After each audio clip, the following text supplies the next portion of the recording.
Why Britain's economy is fucked. Once a global financial powerhouse, the UK now faces a deep economic crisis. Prices are skyrocketing, wages remain stagnant, and opportunities feel increasingly out of reach. Britain's economic challenges have reached a breaking point. In this video, I'll walk you through what's going wrong, how we got here, and what can be done to turn things around. There are 8 key factors driving this crisis, and after breaking them down, I'll share some potential solutions that could help Britain get back on track. 1. The massive national debt. Since the 2008 financial crisis and the COVID-19 pandemic, the UK government has accumulated a ridiculous amount of debt, currently over £2.7 trillion. All that money they spent on furlough, healthcare and business support during the lockdown wasn't free.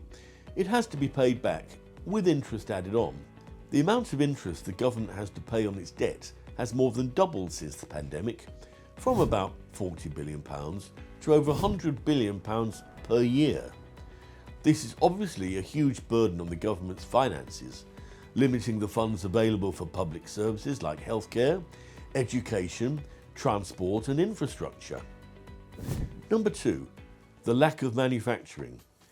The decline of manufacturing in the UK means that the country is increasingly reliant on imports for goods, which weakens its trade balance. This means that the UK has to spend more on importing goods and services than it earns from exporting them, which puts pressure on the economy and also leaves the UK vulnerable to external shocks, like supply chain disruptions. The UK deindustrialised due to globalisation, which moved manufacturing overseas to cheaper labour markets and technological advancements that reduced the need for manual labour.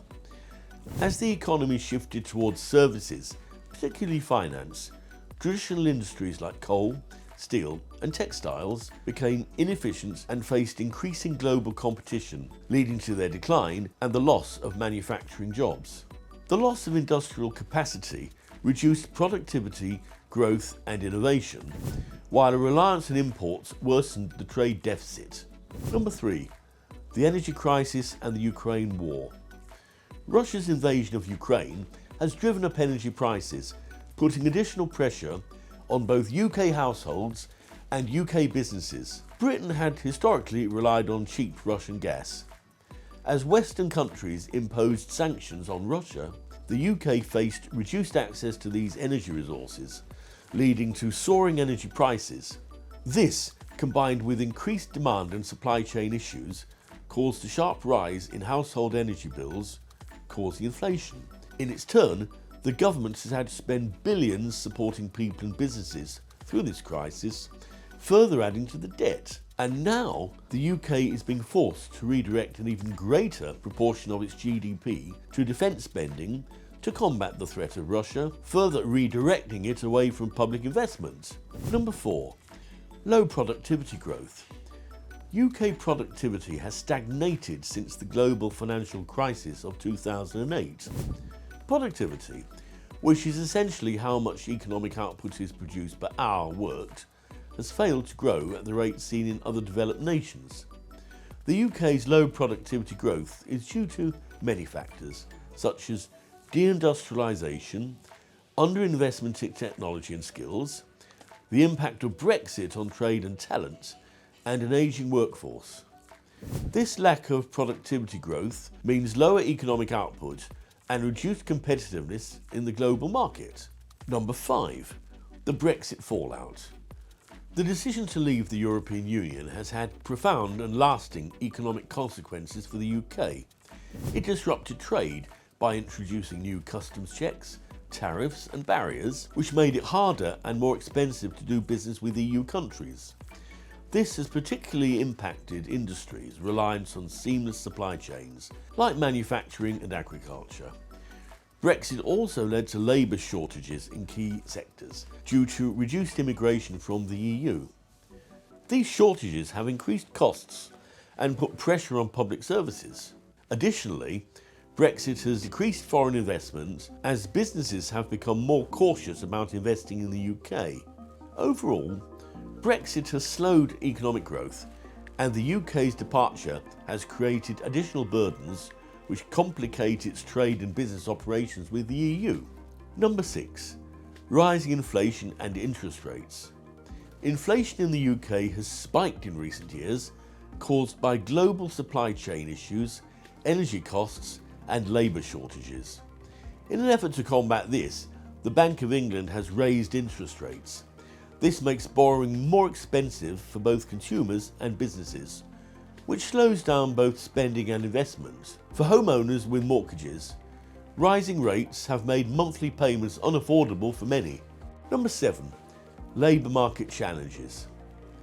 Since the pandemic, a significant number of people in the UK have dropped out of the workforce, many due to long-term illness or disability.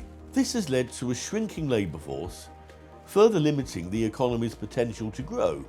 Maybe people got too comfortable being furloughed and getting paid by the government to sit around and do nothing. Number 8. Austerity and public services under strain. What is austerity?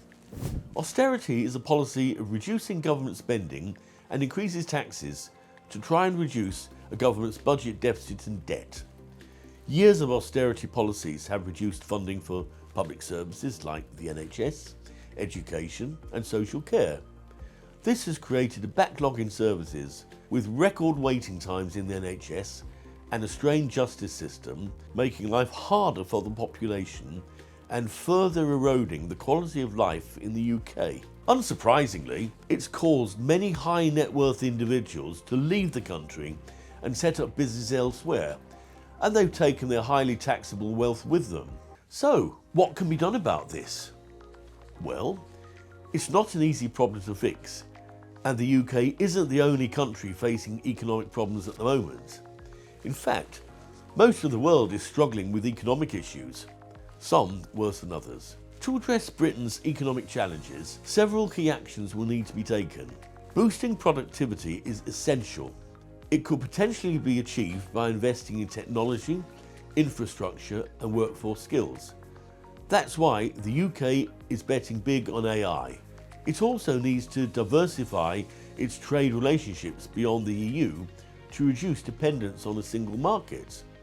A favourable trade deal with Trump could be essential. Reviving key industries in manufacturing would create jobs and stimulate growth. Though this is easier said than done.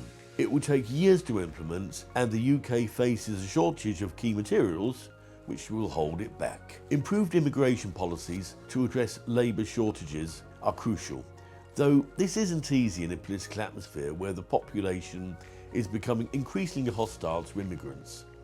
Solving wealth inequality must also be a priority. This can be done by implementing policies that promote fair wages, increase access to education and training, and create a more equitable distribution of wealth through progressive taxation and targeted social programs. Reducing national debt will require better fiscal management, including improved tax collection and controlling government spending. The UK will be watching Elon Musk's Doge with an eagle eye. Urgent reform is needed in public services, and both foreign and domestic investment will need to be aggressively encouraged through things like tax incentives and the cutting of stifling regulation. Taken together, these measures could help create a more balanced, sustainable economy that addresses both economic growth and wealth inequality in the UK. But implementing them all successfully will be very difficult, particularly in a global economy that seems continually to be on the brink of catastrophe. It's crucial that every one of us understands the situation so we can all do our part in helping to bring about a better future for Britain. If you have any questions or thoughts about any of this, put them in the comments below and we'll aim to get back to you as soon as possible. And please like and subscribe if you enjoyed the video. See you next time.